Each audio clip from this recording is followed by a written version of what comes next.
Hello my dear friends, welcome to knowledge origin. आप सभी का नॉलेज ओरिजिन के यूट्यूब चैनल पर बहुत बहुत स्वागत है। I hope you are doing well in your life और आप सभी की स्टडीज़ एंड हेल्थ बहुत अच्छी चल रही होगी। सो फ्रेंड्स, जैसा कि आप सभी को पता है, इस चैनल पे हमने उत्तराखंड पुलिस के एसआई और कांस्टेबल के रिटन एग्जामिनेशन से रिलेटेड एक वीडियो सीरीज स्टार्ट करी है। ये सीरीज़ आपके उत्तराखंड के सभी आगामी परीक्षाओं के लिए क्या होगी, उपयोगी होगी, जैसे कि आरओ एआरओ, ठीक है, पटवारी, पुलिस कांस्टेबल, पुलिस एसआई, ठीक है। तो इन सभी एग्ज़ाम्स के लिए जो भी आगामी परीक्षाएं हैं, इन सभी के लिए लाभदायक होंगी। हम उत्तराखंड में परीक्षा वाणी के चैप्टर वाइज एमसीक्यूज़ आपको प्रोवाइड करा रहे हैं और जीएस पोर्शन में हम history, polity, geography, science, current affair और कंप्यूटर, ये सभी पोर्शन कवर कर रहे हैं। तो आज के इस पार्ट में हम कर रहे हैं साइंस के फिजिक्स पार्ट को। आई होप आपको प्रीवियस पार्ट्स और ये वीडियोस पसंद आ रही होंगी। अगर आपको ये वीडियो पसंद आती हैं तो इसे ज़्यादा से ज़्यादा शेयर कीजिए। अगर आप इस चैनल पर नए हैं तो इसे ज़्यादा से ज़्यादा शेयर कीजिए, सब्सक्राइब करना ना भूलें and press the bell icon also, ताकि जब भी कोई न्यू वीडियो आए सबसे पहले नोटिफिकेशन आपके पास पहुँचे। तो चलिए स्टार्ट करते हैं हम आज के फर्स्ट क्वेश्चन के साथ, जो कि है which among the following type of coal produce most heat per unit, यानी निम्नलिखित में से किस प्रकार का कोयला प्रति यूनिट सबसे अधिक गर्मी पैदा करता है। ठीक है, तो देखिए, अगर मैं कोयले की बात करूं तो 4 टाइप का कोयला पाया जाता है। ठीक है, पहला होता है एंथ्रेसाइट, ठीक है, एंथ्रेसाइट। फिर होता है बिटुमिनस, फिर होता है लिग्नाइट, फिर उसके बाद होता है पीट। ठीक है, तो ये 4 टाइप का कोयला होता है। जो एंथ्रेसाइट होता है, इसमें 86 से लेके 97% कार्बन होता है। बिटुमिनस में 45 से लेके 86% तक कार्बन होता है। लिग्नाइट में 25 से लेके 35% तक और पीट में लेस देन 25% कार्बन होता है। और जिस कोयले में जितना कार्बन, ज़्यादा कार्बन होता है, वो उतने ज़्यादा हीट प्रोड्यूस करता है पर यूनिट। तो अकॉर्डिंगली दिस, तो ऑप्शन नंबर 3 जो कि है एंथ्रेसाइट, ये क्या होता है, पर यूनिट सबसे ज़्यादा हीट प्रोड्यूस करता है। और जो हम हीट प्रोड्यूस करते हैं पर यूनिट, इसको कहते हैं कैलोरीफिक, ठीक है, वैल्यू, कैलोरीफिक वैल्यू, यानी पर यूनिट अमाउंट में जो फ्यूल जितना ज़्यादा हीट प्रोड्यूस करता है उसको हम कहते हैं कैलोरीफिक वैल्यूज़ की। ठीक है, तो पर यूनिट अमाउंट में जितना ज़्यादा हीट प्रोड्यूस करे कोई फ्यूल, ठीक है, तो उसकी कैलोरीफिक वैल्यू मेज़र करते हैं। नेक्स्ट है electron microscope was invented by, यानी इलेक्ट्रॉन माइक्रोस्कोप का आविष्कार किसके द्वारा किया गया था। तो इलेक्ट्रॉन माइक्रोस्कोप का आविष्कार 1931 में नोल एंड रस्का द्वारा किया गया था और इसके लिए इन्हें नोबेल प्राइज़ भी मिला था। ठीक है, तो Knoll and Ruska, option number 1। When the bottle of scent is kept open in corner of room, its odour is felt all part of the room, this is due to the phenomena of, यानी जब किसी कमरे के कोने में Saint की बोतल खोल दी जाती है तो कमरे में के सभी हिस्सों में उसकी सुगंध मिलती है। तो यह किस घटना के कारण होता है, तो ये होता है डिफ्यूज़न, यानी प्रसार के कारण होता है। डिफ्यूजन में होता है 2 या 2 से अधिक जब पदार्थ आपस में मिल जाते हैं तो ये होमोजीनियस यानी समांगी मिश्रण बनाते हैं और इसी समांगी मिश्रण के कारण क्या होता है, इसका प्रसार होता है। ठीक है, और ये जो खुशबू होती है बोतल की, वो पूरे कमरे में फैल जाती है, यानी डिफ्यूजन के कारण। ठीक है, वापसीकरण और वेपराइजेशन यानी इवेपोरेशन क्या होता है, जब हम लिक्विड को क्या करते हैं, हीट करते हैं तो लिक्विड से ये गैस फॉर्म में चेंज होती है। ठीक है, तो लिक्विड स्टेट से गैस फॉर्म में चेंज हो रही है, तो इसे वाष्पीकरण कहते हैं। और सब्लिमेशन यानी उध्रुवपातन किसे कहते हैं, जब कोई भी पदार्थ, कोई भी मैटर सॉलिड स्टेट से यानी ठोस अवस्था से सीधे गैस अवस्था में चेंज हो, यानी सॉलिड से सीधे गैस में हो। ठीक है, तो इसे उध्रुवपातन कहते हैं। अदरवाइज़ कैसे होता है, सॉलिड से पहले लिक्विड होता है, फिर लिक्विड से गैस होता है, यानी पहले आइस से बनेगा वाटर को गर्म करेंगे, तो वेपर बनेगा, ठीक है। लेकिन सब्लिमेशन में क्या होता है, सॉलिड से डायरेक्ट गैस बनती है, जैसे शुष्क बर्फ़, ठीक है। शुष्क बर्फ़ यानी ड्राई आइस क्या होती है, ये सॉलिड होती है, तो सॉलिड से सीधे गैस में चेंज होता है। Clear nights are colder than the cloudy nights because of, यानी साफ रातें ठंडी रातों की वजह क्यों ठंडी होती है, ये होता है, देखिए ये है अर्थ, ठीक है। इसके बाहर से क्या है, क्लाउड होता है, तो अर्थ की जो हीट होती है ना, ये इन क्लाउड्स के द्वारा ट्रैप हो जाती है, यानी ये हीट इन क्लाउड्स को पार करके नहीं जा पाती हैं और ये ट्रैप हो जाती हैं अर्थ की सरफेस और क्लाउड्स के बीच में, जिससे हमारी जो इन्वायरमेंट होता है, ठीक है, हमारा जो इन्वायरमेंट होता है वो क्या हो जाता है, वो गर्म रहता है। तो इसलिए जो बादल वाली रातें होती हैं, क्लाउडी नाइट्स होती हैं, वो गर्म रहती हैं, वार्म रहती हैं, लेकिन जो साफ़ रातें होती हैं वो कोल्डर रहती हैं। तो ये किस कारण होता है, ये रेडिएशन के थ्रू होता है, ठीक है। इसे रेडिएशन कहते हैं। रेडिएशन ऊष्मा चालक का एक इस टाइप का प्रकार है जिसमें कोई भी मीडियम, ठीक है, मीडियम की आवश्यकता नहीं होती है। इसे हीट को एक जगह से दूसरी जगह जाने के लिए कोई भी मीडियम की जगह नहीं होती। जैसे सन है, सन से अर्थ में क्या आती है, हीट आती है, लाइट आती है, ठीक है, सनलाइट आती है, तो ये रेडिएशन के थ्रू होती है। तो रेडिएशन में जो हीट होती है, जो लाइट होती है, उसे ट्रैवल करने के लिए किसी भी मीडियम की आवश्यकता नहीं होती है। कंडेंसेशन क्या होता है, देखिए यहाँ पर आप देख सकते हैं, ये हैंडल है, ठीक है, हैंडल यहाँ पर से हीट निकल रही है, ठीक है, तो यहाँ पर हीट जल रही है और ये इस यहाँ तक पहुँच रही है, तो ये रेडिएशन के थ्रू जा रही है, क्योंकि इसमें यहाँ पर कोई किसी भी मीडियम की ज़रूरत नहीं है। लेकिन ये हैंडल क्या हो रहा है, यहाँ पर से गर्म होना स्टार्ट हो रहा है, यहाँ पर अभी ठंडा है। जब धीरे धीरे इसके जो मॉलिक्यूल्स हैं वो गर्म होते रहेंगे, तो अपने बगल वाले मॉलिक्यूल्स को भी गर्म करते रहेंगे। तो अभी हैंडल यहाँ पर है, फिर धीरे धीरे टाइम के साथ सेम हीट में ये गर्म हो जाएगा। तो ये क्या होता है, ये कंडेंसेशन होता है। और कन्वेक्शन क्या होता है, जब वाटर को गर्म करते हैं तो इसके एक अणु क्या होता है, जब गर्म होता है तो ये ऊपर को ट्रैवल करता है और ठंडा जो मॉलिक्यूल होता है वो नीचे को ट्रैवल करता है, ठीक है। तो एक मॉलिक्यूल्स दूसरे मॉलिक्यूल्स में क्या कर रहा है, लिक्विड में हीट सप्लाई कर रहा है, तो इसे कहते हैं कन्वेक्शन। तो ये 3 फॉर्म्स होती हैं हीट ट्रांसफ़र की, कन्वेक्शन, कंडेंसन और रेडिएशन। और इसमें से जो रेडिएशन होता है, इसे किसी भी मीडियम की ज़रूरत नहीं होती है हीट को पास करने के लिए।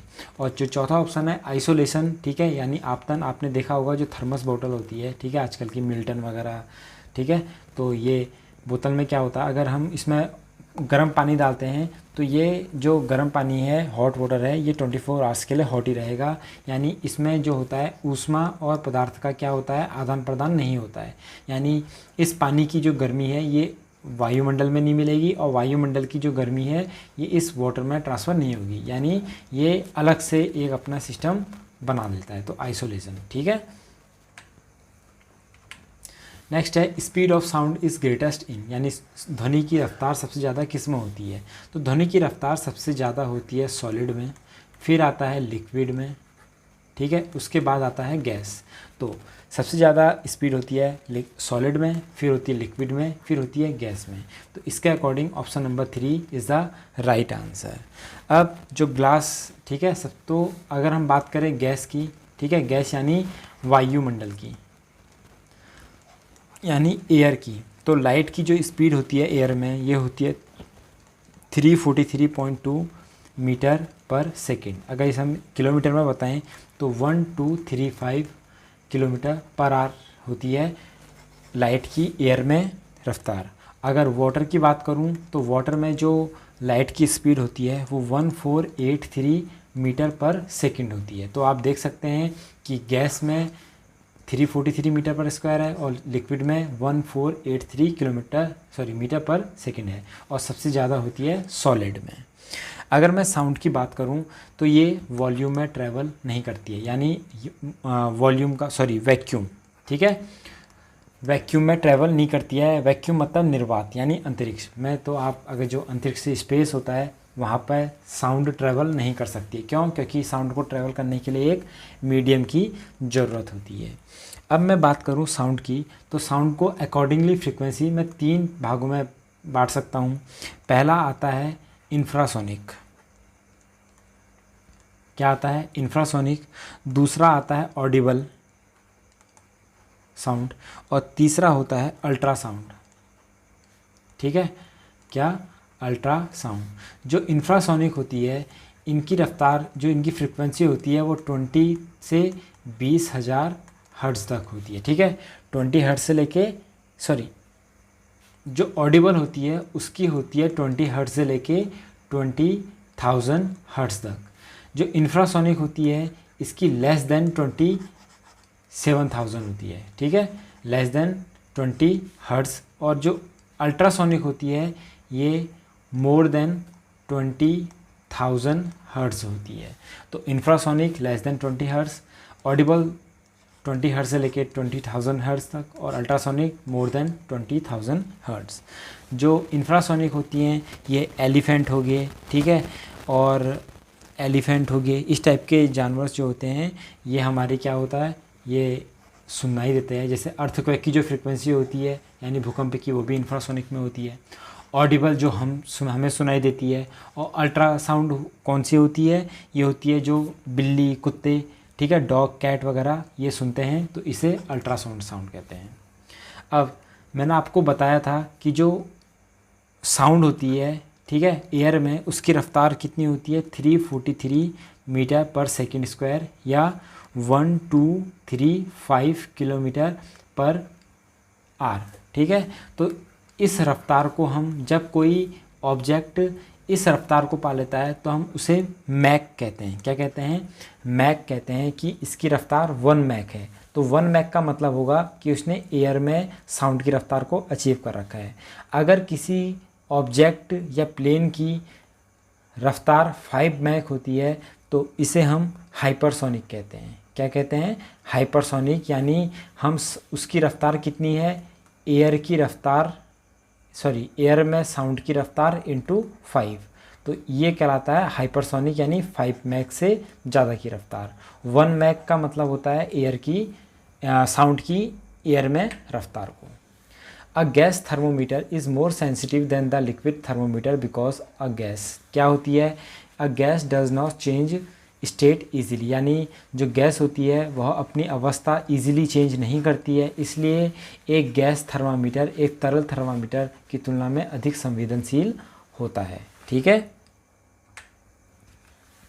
विच one of the following is used for sunglasses, यानी निम्नलिखित में से किसका उपयोग सन ग्लास बनाने के लिए किया जाता है। तो हमारे पास इतने टाइप के ऑप्शंस हैं। ठीक है, ग्लास होते हैं Pyrex glass, flint glass, Crookes glass, crystal glass. तो इसमें से जो कौन सा है, क्रुक्स ग्लास है। ठीक है, क्रुक्स ग्लास है ऑप्शन नंबर 3। ये यूज़ होता है क्योंकि ये बना रहता है सीरियम प्लस कुछ रेयर एलिमेंट्स होते हैं। ठीक है, इनके द्वारा ये ग्लास बनाया जाता है। ये ग्लास क्या करते हैं, सन से आने वाली हार्मफुल यानी हानिकारक यूवी यानी अल्ट्रा वायलेट रेस को, ठीक है, यानी पराबैंगनी किरणों को क्या कर लेते हैं, 100% एब्जॉर्व कर लेते हैं और हमारी आंखों की उससे प्रोटेक्शन करते हैं। इसलिए जो सन ग्लासेस होते हैं वो क्रुक्स ग्लासेस से बनाई जाती है। क्यों, क्योंकि 100% यूवी रेस को क्या कर लेते हैं, एब्जॉर्व कर लेते हैं। जो पायरेक्स ग्लासेस होती हैं, ठीक है, पायरेक्स ग्लासेस, इसको हम बोलते हैं बोरोसिलिकेट। ठीक है, बोरोसिलिकेट ग्लासेस, ये हीट रेजिस्टेंस होती है, यानी ये तापमान और हीट को क्या कर लेती हैं, एब्जॉर्व करती है, उनका रेजिस्ट करती है, उनका विरोध करती है। इसलिए जो पायरेक्स ग्लास होते हैं यानी बोरोसिलिकेट ग्लास होता है, इनका यूज़ केमिस्ट्री लैब में या केमिकल फैक्ट्री में इनका यूज़ किया जाता है। जो फ्लिंट ग्लास है, फ्लिंट ग्लास यानी चकमक गिलास, ठीक है, चकमक यानी जो चमकदार हो। तो फ्लिंट ग्लास क्या होते हैं, हाईली रिफ्रैक्टिव होते हैं। ठीक है, रिफ्रैक्टिव यानी अपवर्तक होते हैं, इसलिए इनका यूज़ लेंस बनाने के लिए किया जाता है। लेंस हो गया, प्रिज्म हो गया, ठीक है, आई लेंस वगैरह होते हैं ना, तो उनका यूज़ किससे बनाया जाता है, फ्लिंट ग्लास के द्वारा, क्योंकि ये काफ़ी चमकदार होते हैं और हाईली रिफ्रैक्टिव होते हैं। जो लास्ट में आता है क्रिस्टल ग्लास, क्रिस्टल ग्लास ये लेड वगैरह से मिलके बने होते हैं, ये काफ़ी चमकदार होते हैं, इसलिए इनके द्वारा ज्वेलरी हो गया, ठीक है, और ड्रिंक गिलास होते हैं जिनमें ड्रिंक किया जाता है वो भी क्रिस्टल ग्लास के द्वारा बनाए जाते हैं। तो सन ग्लासेस किससे बनाया जाता है? क्रॉक ग्लासेस, क्योंकि ये 100% यूवी को एब्जॉर्व करते हैं। नेक्स्ट है the speed of light with the rice in the temperature of the medium, यानी माध्यम के तापमान में वृद्धि के साथ प्रकाश की गति क्या होती है? कम होती है, बढ़ जाती है या स्थिर रहती है? ठीक है, तो क्या होता है? ये रिमेन अनअल्टर्ड, यानी अप्राप्त बना रहता है। यानी अगर हम मीडियम का टेम्परेचर रेस करें तो लाइट की स्पीड में कोई भी चेंजेस नहीं होते हैं। जो स्पीड है उसकी, यानी 3 × 10⁸ मीटर पर सेकेंड, यही बनी रहती है, भले हम हीट को बढ़ाएं या कम करें। क्यों? क्योंकि ये जो लाइट होती है मीडियम पे डिपेंड नहीं करती है, ये विदाउट मीडियम भी ट्रैवल कर जाती है, यानी वैक्यूम पे ट्रैवल कर जाती है। ठीक है, नेक्स्ट है क्लोथ्स कीप अस वार्म।